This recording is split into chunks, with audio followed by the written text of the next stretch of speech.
Giong ka sorkar mensua giong ka sorkar UDP ke sorkar ba korupsyon ni Kamekle House giong ro kiwai gigenhon giong ka sorkar MBA ke sorkar di Kendau Henry ka H&M kam judon hok ban keno ino Henry ka ken baik ya kejingsya kawai ngakuan pensai sepi bapilengo babalai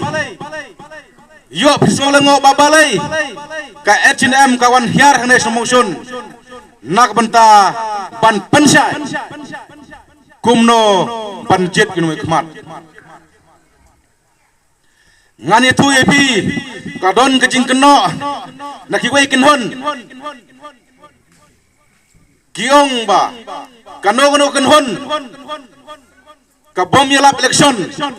kadai ka kenhon ke belah syatit kumba ka election commission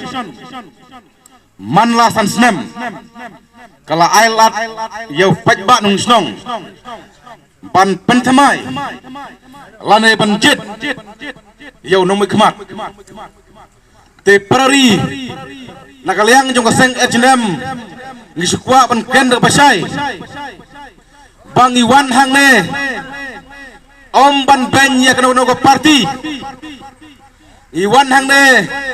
om ban ben ya keno ko sorkar Iwan hang ne om ban ben ya uno kandidat Henry Iwan hang ne kalong tek ban pensai bat pensuto ya pigi pajba ya ba kumno ngin pha sing dewar thawany banlong uno mikmat jongpi kila don di kenhon ki ba fer giong ka sorkar kinong kren ki basa pensai sepi kumno banjit yala ujong unong thawany yala ujong uno mikmat nak benta ban mikmat kajingelang pensai pajba jong kaseng H&M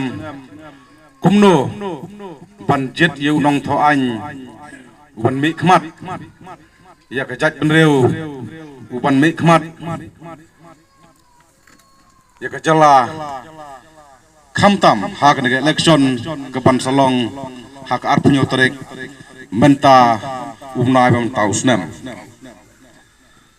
parari nengkong nengsap hak kerteng jong kajat benreu nakaliang jong kaseng H&M political wing kapedang subha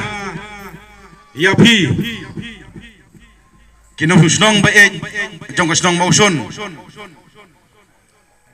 kipayo snow lengbag ne ketunghung bat suab niat sekmat ya kinong pensai